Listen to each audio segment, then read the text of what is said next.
Primeiro livro do profeta Samuel, no seu capítulo 3, os versos 10 e 11, dizem assim: Então veio o Senhor e pôs-se ali, e chamou como das outras vezes, dizendo: Samuel, Samuel.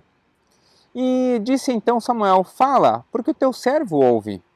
E disse então o Senhor a Samuel: Eis que vou fazer uma coisa em Israel, a qual todo ouvido ouvirá e todos crerão. Eu sou Moré Alan, essa é a primeira quinta teológica de 2021, Shana Tová Umeluká, e que você tenha um ano doce e bom.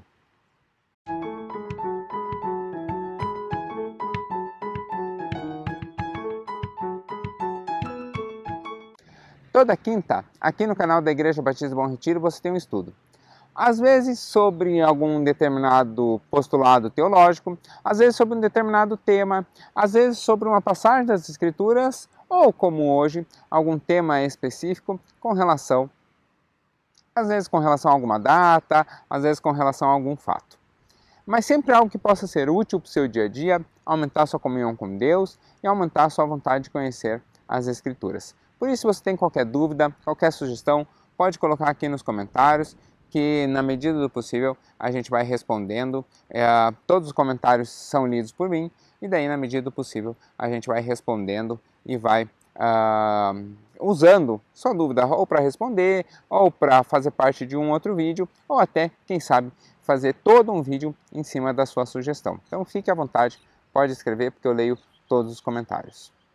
Do mesmo modo, eu queria te convidar para toda terça, lá no meu canal, chamado Teolegal, youtube.com/teolegal, está aparecendo aqui embaixo, eu tenho uma série chamada A Bíblia Explicada, na qual é literalmente isso. Eu leio um trecho das Escrituras, eu leio um trecho da Bíblia e vou explicando esse trecho. Então lá já tem todo o livro de Jonas, já está lá toda a leitura disponível para vocês, e também já tem vários salmos que estão sendo lidos lá. Então fique à vontade para você também acompanhar essa série.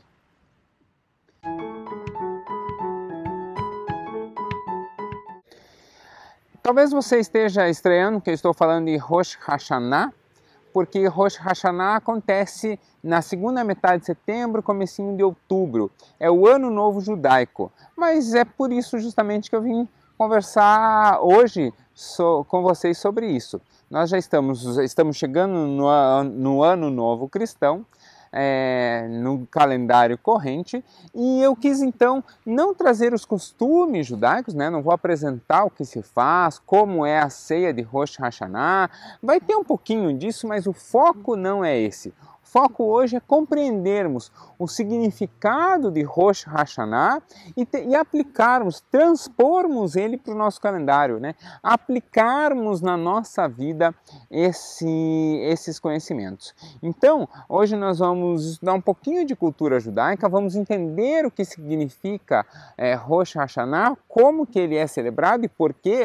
A ideia essencial é qual é a essência da mensagem de Rosh Hashanah, justamente para nós compreendermos e aplicarmos essa ideia de ano novo também na nossa vida, já que o ano está começando e essa é a primeira quinta teológica de 2021.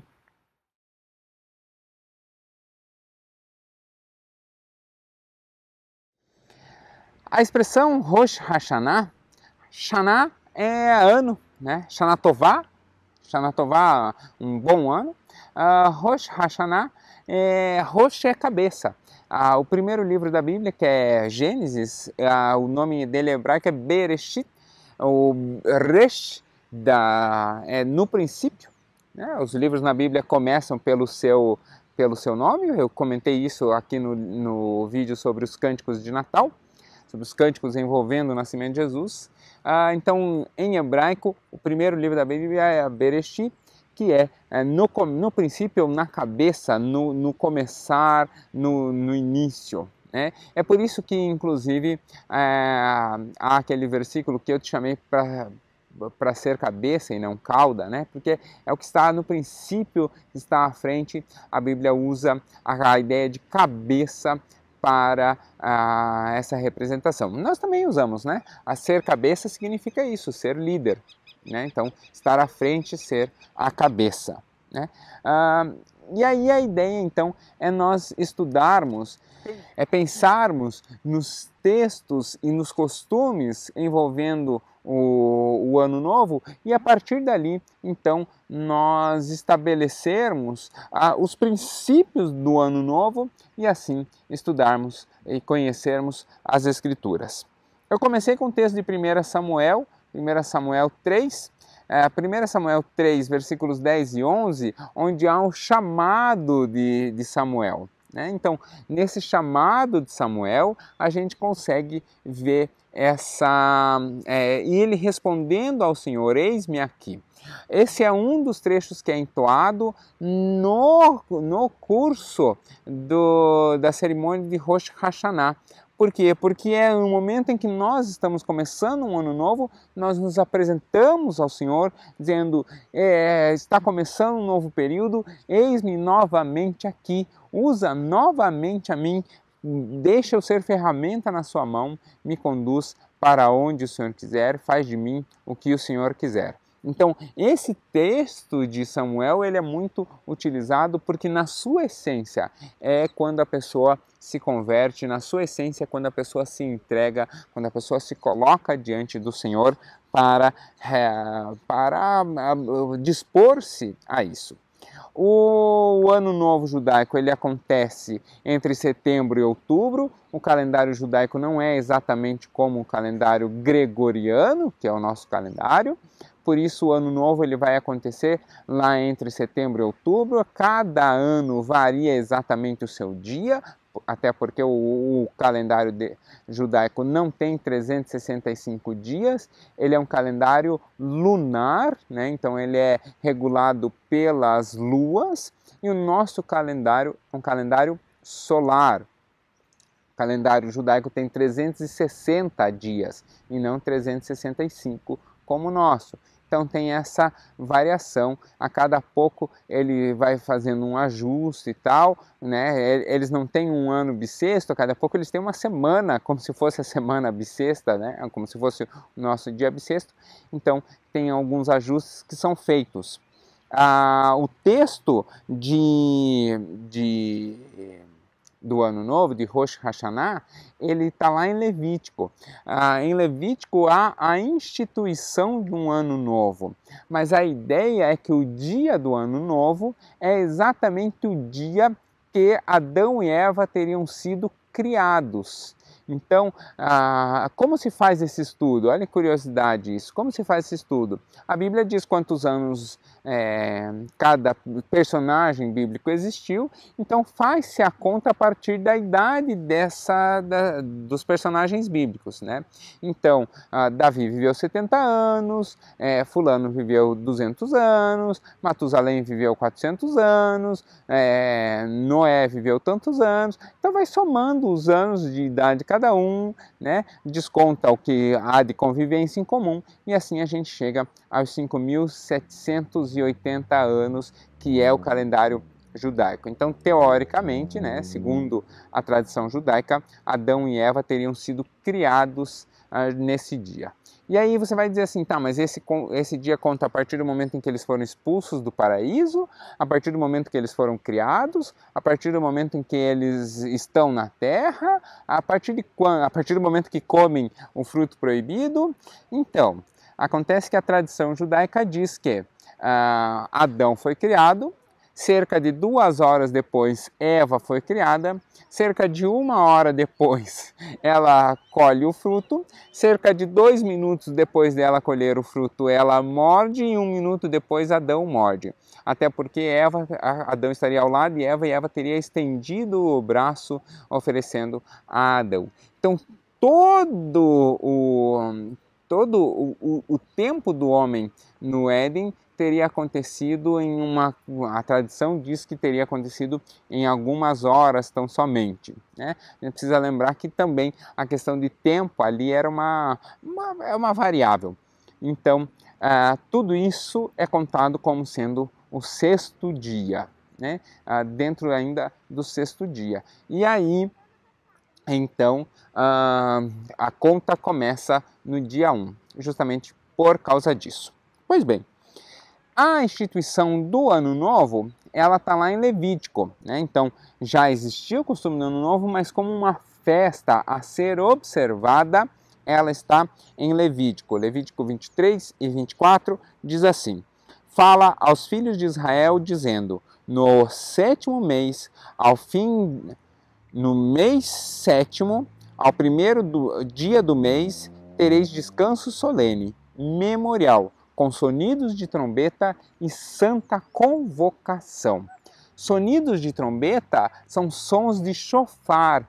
O chofar é a trombeta. Nós temos dois tipos de trombeta. Chofar é uma corneta feita de chifre, né? Então nós temos vários animais, desde que eles sejam caprino, pode ser um ônix, pode ser um carneiro, tem chifres de carneiro de diversas formas, diversos tamanhos, né? Mas sempre que seja um animal que não seja um boi, então não pode ser um berrante, não pode ser um boi, e tem que ter o casco fendido, né? Com a fenda assim, né? Como se fossem duas unhas, como é o pé de um caprino, né? De uma ovelha, né?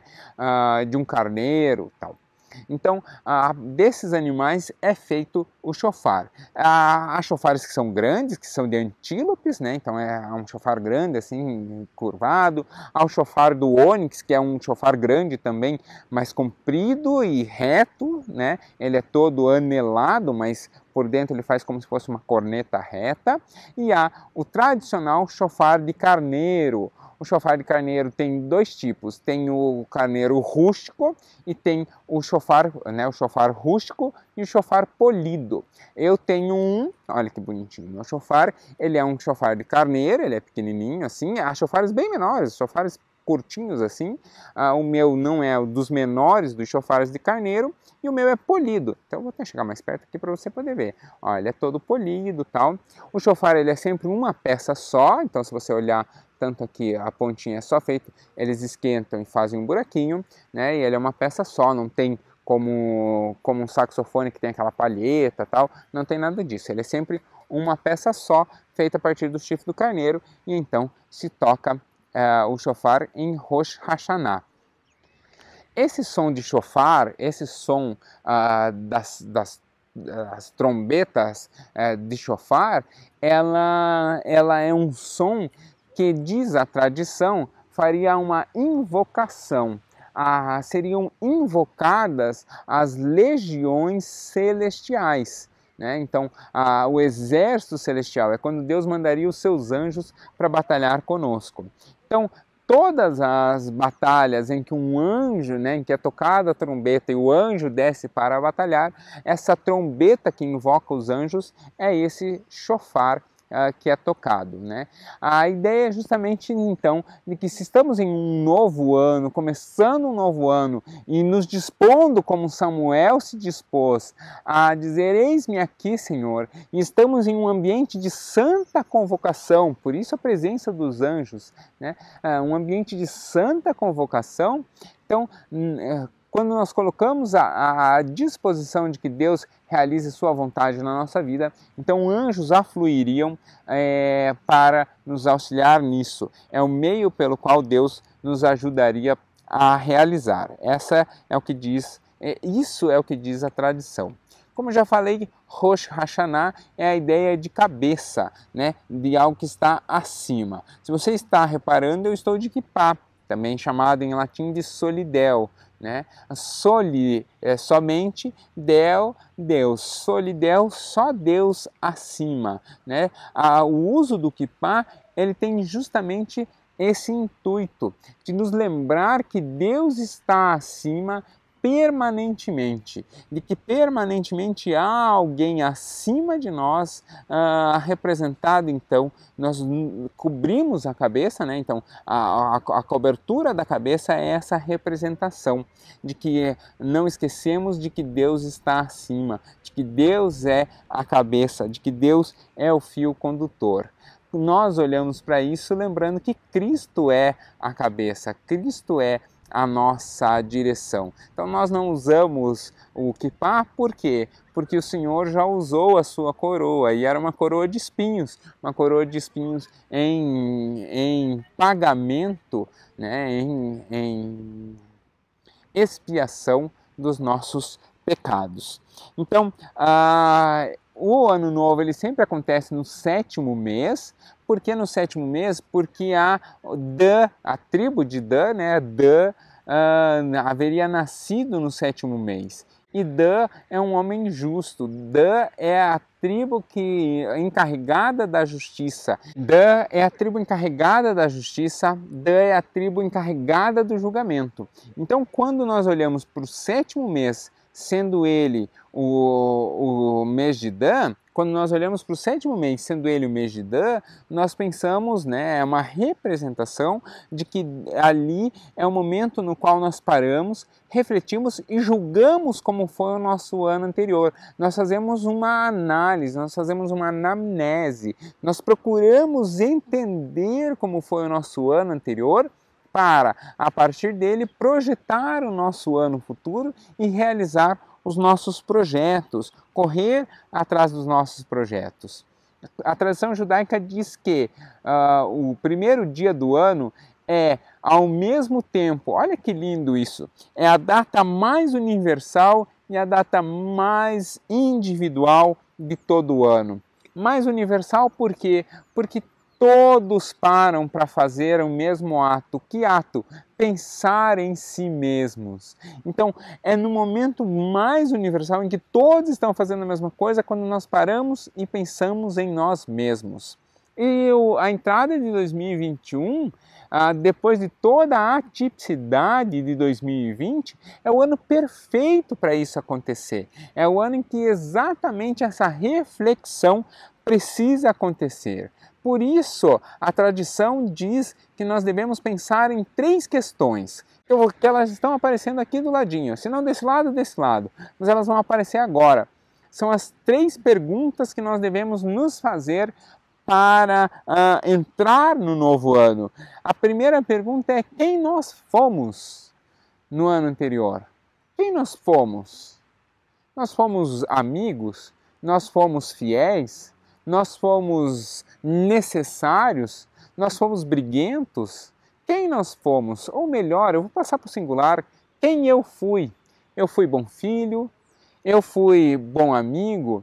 Eu fui fiel? Eu fui crente?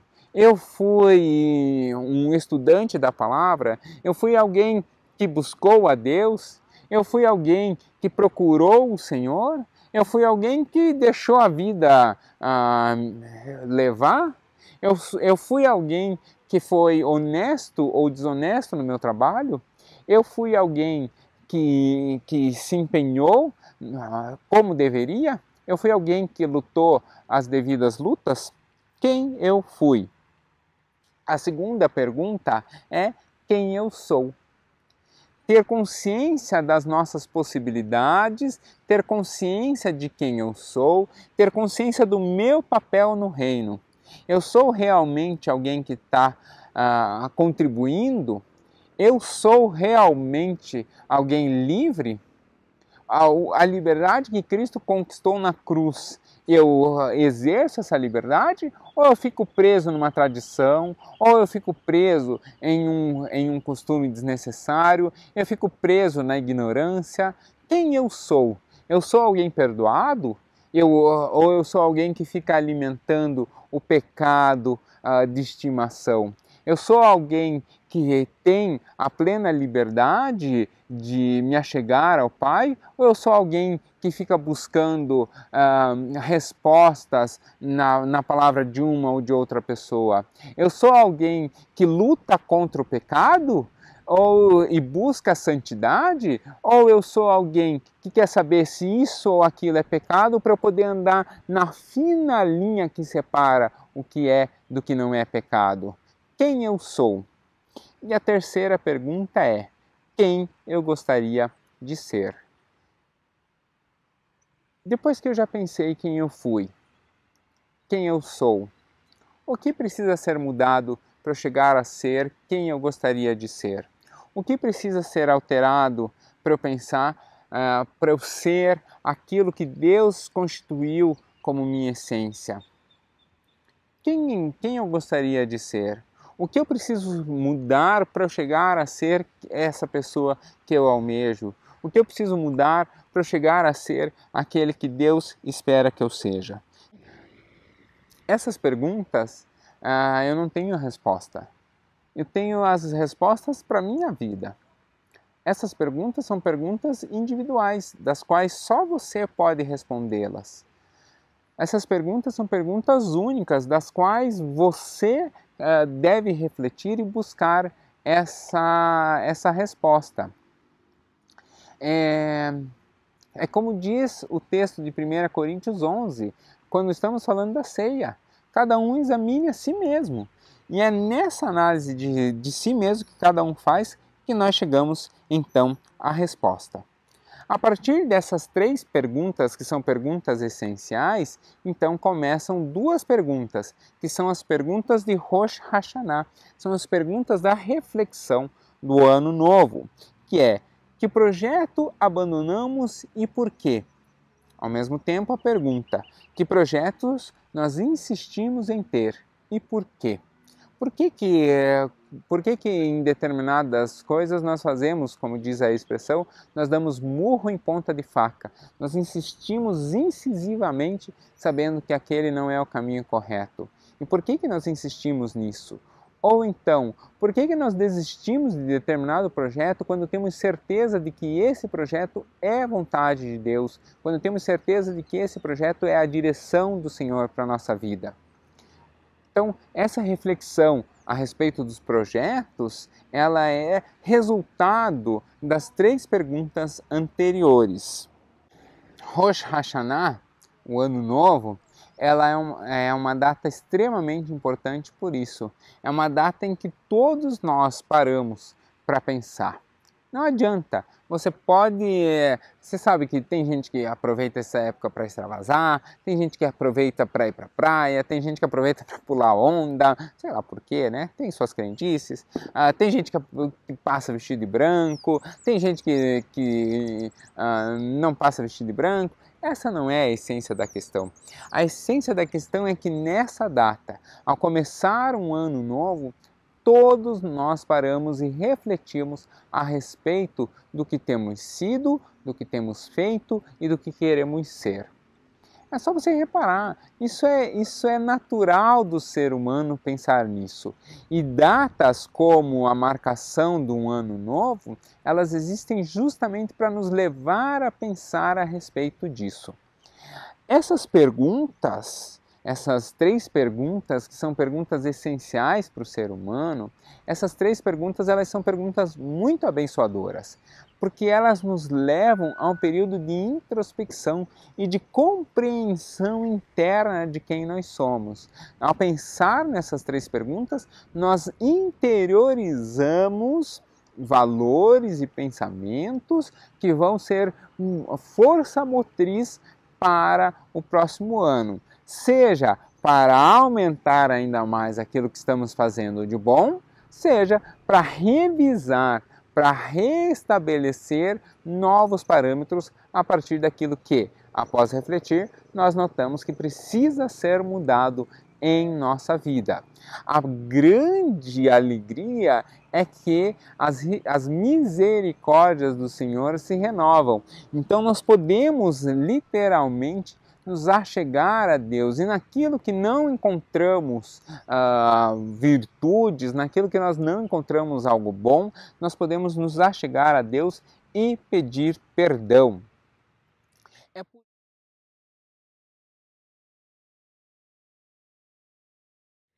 É por isso, inclusive, que 10 dias após Rosh Hashanah vem Yom Kippur. A ideia de Yom Kippur é exatamente a partir dos 10 dias de Rosh Hashanah chegarmos ao dia da purificação, chegarmos ao dia do perdão. Então, as 3 perguntas de Rosh Hashanah, elas vão se estabelecer numa caminhada até Yom Kippur. é em Yom Kippur, o dia da expiação. Você pode ver lá em Levítico 23, logo após o versículo 24, no versículo 25, 26, 27, em seguida do Ano Novo já vai estar o dia da expiação, o dia do perdão, o dia em que nós pedimos perdão a Deus e Deus nos perdoa. O dia do perdão, o dia da expiação, ele começa com a preocupação da alma. Então, há toda uma preparação para Yom Kippur. Eu não vou contar a preparação no sentido de simplesmente elucidar, ó, faz isso, não faz isso, faz dessa forma, não faz dessa forma. Por quê? Porque isso chama-se religiosidade. Eu faço determinados atos de uma determinada forma para chegar a um determinado fim. As coisas com Deus não funcionam assim. As coisas com Deus devem funcionar a partir de um coração grato. E Jesus, ao cumprir a lei, ele nos dispensa dessa religiosidade, dessa formalidade. Então, as questões de Yom Kippur que eu vou expor agora, elas devem ser entendidas justamente como isso. Como uma expressão muito mais de uma busca por quem Deus é e uma busca pelo perdão do Senhor sobre a nossa vida do que práticas de fazer determinadas coisas para alcançar. Nós não manipulamos o divino, né? Então, quando você faz determinadas práticas para alcançar o favor de Deus, o nome disso é religiosidade, isso é uma mandinga, isso é um jeito de manipulação do divino. Isso não é coisa que nós fazemos. Por quê? Porque Deus é, primeiro de tudo, soberano, segundo é nosso Senhor, terceiro é nosso Pai. Então nós nos achegamos com o coração honesto diante do Pai, para que assim, por vontade dEle, para a glória do Senhor Jesus, que nos dá acesso ao Pai, nós possamos apresentar os nossos desejos. O dia de Yom Kippur, então, começa com um período de jejum. O jejum de Yom Kippur não é tão somente de alimento, é um período em que nós nos preocupamos com a alma, o dia a dia da vida. A corrida em função da resposta para as coisas da vida é muito rápida. Nós normalmente não conseguimos parar para pensar na alma. Talvez você não saiba, quem me conhece um pouquinho mais de tempo vai lembrar disso. Se olhar no meu Facebook lá, fotos antigas, vai lembrar disso. Eu pesava quase 50 quilos a mais. E hoje, depois de uma cirurgia, eu já não consigo comer tanto. Então, eu preciso comer várias vezes durante o dia, porções bem menores. Hoje já está um pouco melhor, mas o primeiro ano e meio após a cirurgia foi um tempo terrível, foi difícil mesmo de passar por isso. Quando dava 45 minutos, uma hora, quando dava 1h30 e eu não tinha comido nada, eu começava a ter moleza nas pernas, a minha mente começava a divagar. Teve uma vez que eu estava dando aula e uma aluna saiu e voltou com uma caneca de café com leite e falou assim: professor, tome aqui um café, porque a sua língua está enrolando. Então você imagina, eu já estava falando e a boca estava ficando mole, assim, sabe quando parece que a gente saiu do dentista e está anestesiado, né? Eu tinha trabalhado a tarde toda na faculdade e estava respondendo, era época de TCC, eu estava corrigindo o TCC de um aluno que tinha chego 6 e pouquinho, foi até o meu gabinete, nós estávamos corrigindo o TCC, quando eu terminei de corrigir o TCC dele já estava na hora de ir para a aula, então não deu tempo de comer nada, né? E o corpo começou a enfraquecer. Quem passou e conseguiu resistir à Covid agora, passou por isso também, né? O corpo se enfraquece. Normalmente a gente não repara muito nisso, mas o corpo se enfraquece e a mente, ela parece que ela responde ao corpo. Desligando a mente, nós passamos a não estar tão conscientes, a não estar tão centrados, né? Então, tanto para a não comida quanto para comer demais, é um estado em que nós saímos da nossa normalidade. E aí, quando nós comemos demais, vem essa letargia, esse processo de apagar. O espanhol tem muito disso, né, de fazer a siesta, que é almoçar e depois descansar. Então, esse processo de não fazer nada após uma alimentação é sinal de que o nosso corpo ele para em função disso, e a nossa mente também, ela não produz tão bem. No Yom Kippur há um jejum, justamente porque nesse momento o corpo entra em conflito. E o corpo fala, estou fora da normalidade, o que está acontecendo? Então é um momento em que nós paramos para nos focar na alma. O jejum é exatamente a essência do jejum bíblico, né? Então o corpo para de receber alimento porque é a hora de fortalecer a alma. E no jejum de Yom Kippur são necessárias 5 abstenções. Então você precisa abrir mão de 5 coisas. O primeiro é sem comer nem beber. Então 24 horas sem comer nem beber. O segundo é não usar sapato de couro, porque o couro vem a partir da morte de um animal. Terceiro, não usar nenhum creme de pele, algo assim. Quem tem o costume, algum unguento, como mirra, tal, nenhum creme de pele.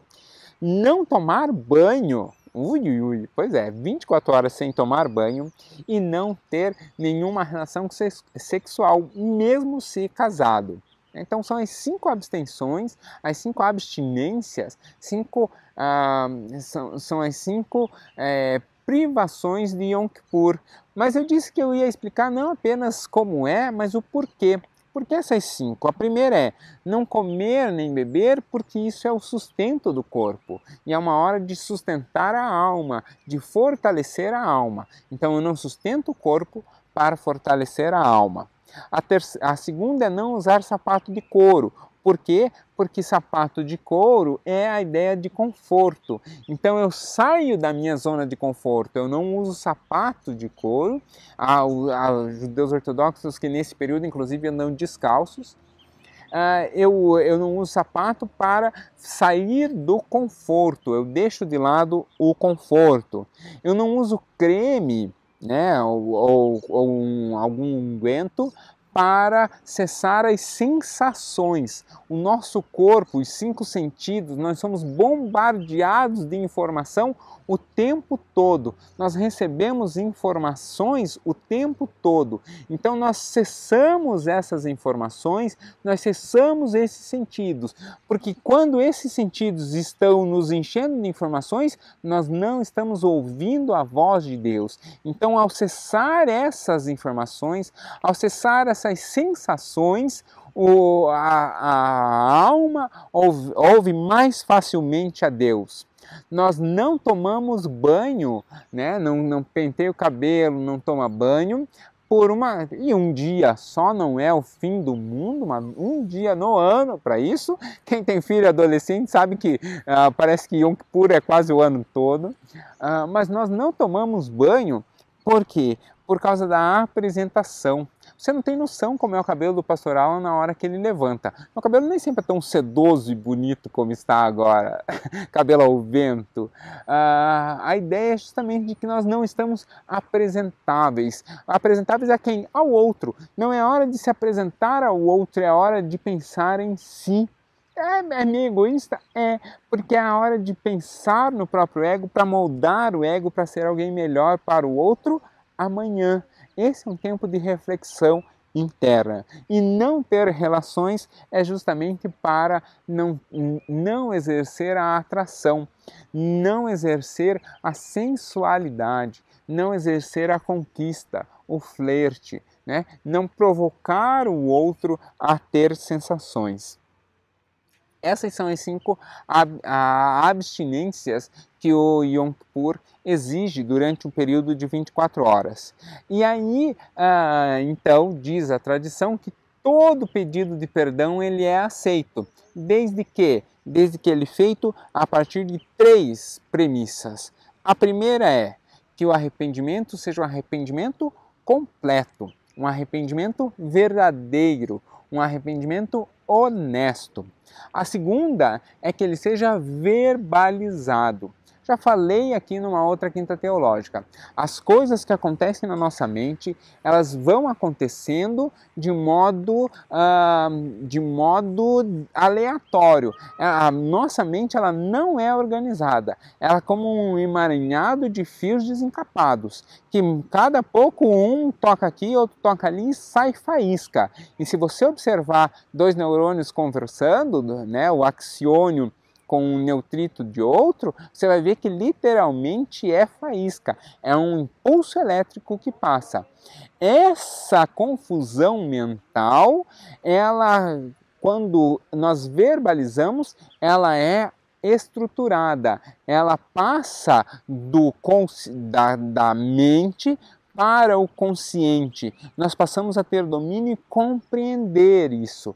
Então, a verbalização do pedido de perdão é uma forma de compreendermos, né, de tornar a nossa mente inteligível para nós mesmos, mas tornar a nossa mente inteligível do perdão que nós queremos alcançar. Então é nessa caminhada que nós precisamos verbalizar os nossos pedidos de perdão. É essa verbalização que traz a nós a consciência e a partir dali um arrependimento completo. E principalmente aqui palavras de Jesus. Lógico que os judeus não usam as palavras de Jesus, mas é literalmente as palavras de Jesus. A mulher pega em adultério, vá e não peque mais, vá e não faça mais o que você fazia.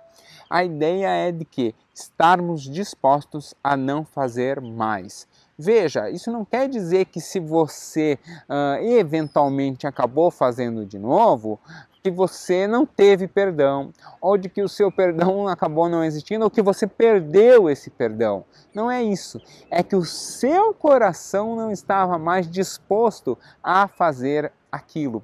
O seu coração não estava disposto. Às vezes, sem querer, acabou escapando o velho homem e aconteceu. Acontece. Mas e aí? Aí eu me disponho novamente a pedir perdão. Senhor, pequei, errei. Novamente, vem, me perdoa, porque agora eu vou acertar. É nesse pedido de perdão, é nessa disposição de ter consciência de que errou, verbalizar, confessar o seu pecado e a partir dali estar disposto a não cometer mais, é dentro dessas três premissas que então o perdão se opera em Yom Kippur. A grande alegria que nós temos é que a partir do momento em que Jesus morre na cruz, o calendário para de andar. O calendário, esse calendário judaico já não nos importa mais. Todo dia é dia de perdão.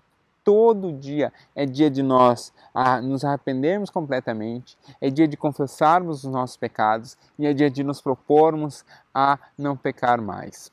É lógico que começo de ano, como eu disse, é um período em que todos param para pensar nisso, seja cristão ou não, todos param para pensar nisso. Então, naturalmente, a mensagem de hoje vai tratar de algo que o mundo todo vai parar para pensar.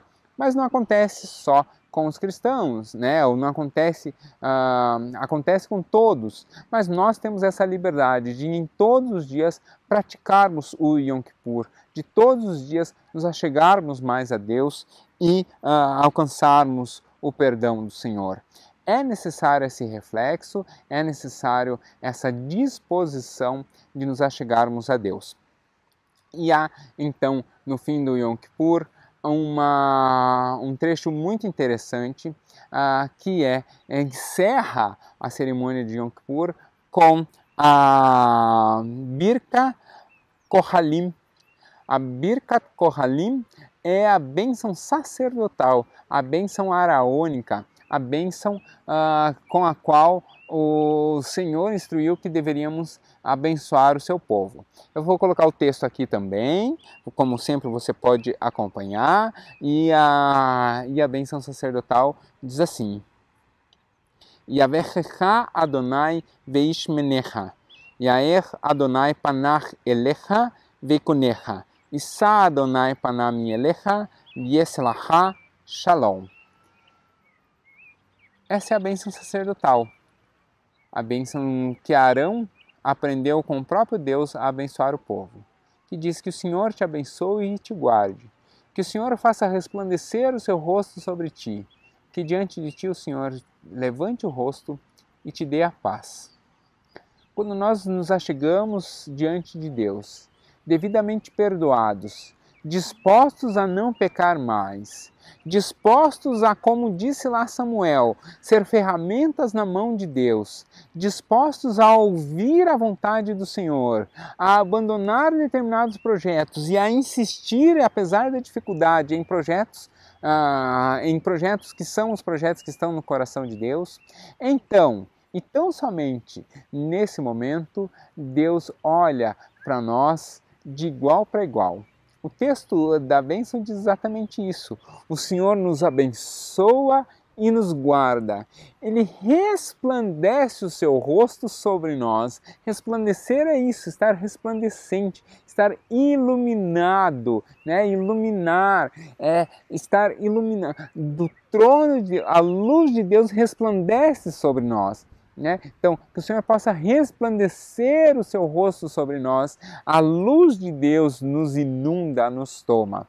Que diante de nós o Senhor levante o rosto. Olha que maravilha, nós chegarmos diante do Senhor e Ele, do alto da sua glória, parar, olhar para nós e levantar o rosto, olhar relacional, não olhar para baixo em vergonha, não olhar para baixo em tristeza de termos nos afastado dele, ao contrário, dele olhar para nós de igual para igual.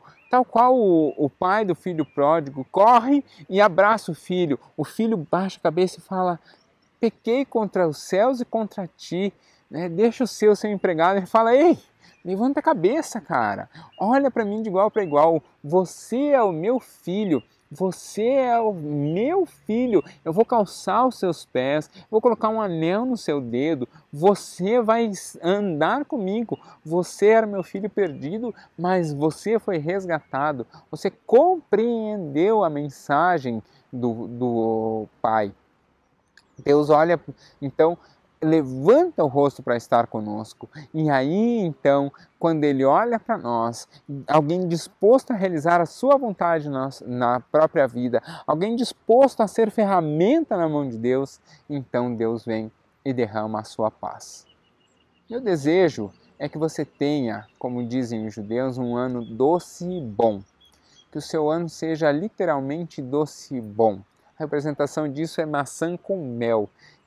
Que o seu ano, os judeus comem Rosh Hashanah, maçã com mel, que o seu ano seja doce como uma maçã bem madurinha, ainda regada com mel, que o seu ano seja grandioso, que 2021 seja um ano resplandecente, que o Senhor possa, ao fim de 2021, quando você de novo parar para pensar quem você foi, em quem você é, em quem você quer ser, as respostas sejam todas elas positivas.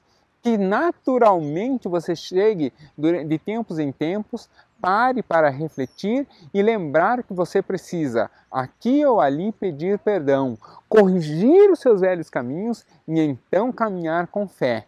Que você possa tranquilamente se achegar ao Senhor e se apropriar do perdão que Deus fornece a cada um.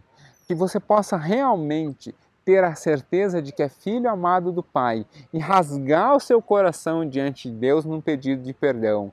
Que você possa entender que o corpo, nas privações de Yom Kippur, que o corpo é importante, que nós precisamos cuidar da nossa saúde, que nós precisamos alimentar o nosso corpo, mas de que nossa alma é muito mais preciosa que o nosso corpo.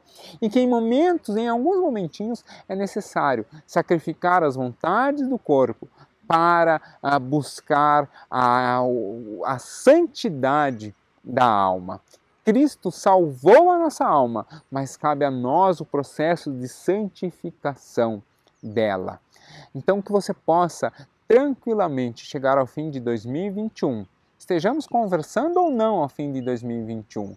Talvez eu não esteja nem mais aqui. Deus sabe quantos dias ainda eu vou viver. mas desde já, no dia que nós nos encontrarmos, seja aqui, seja no céu, que você possa me contar que você teve um ano bom, um ano doce e agradável ao Senhor. Deus te abençoe, Deus te guarde, Deus resplandeça o seu rosto sobre a sua vida e que Deus te dê a paz. Tchau, tchau.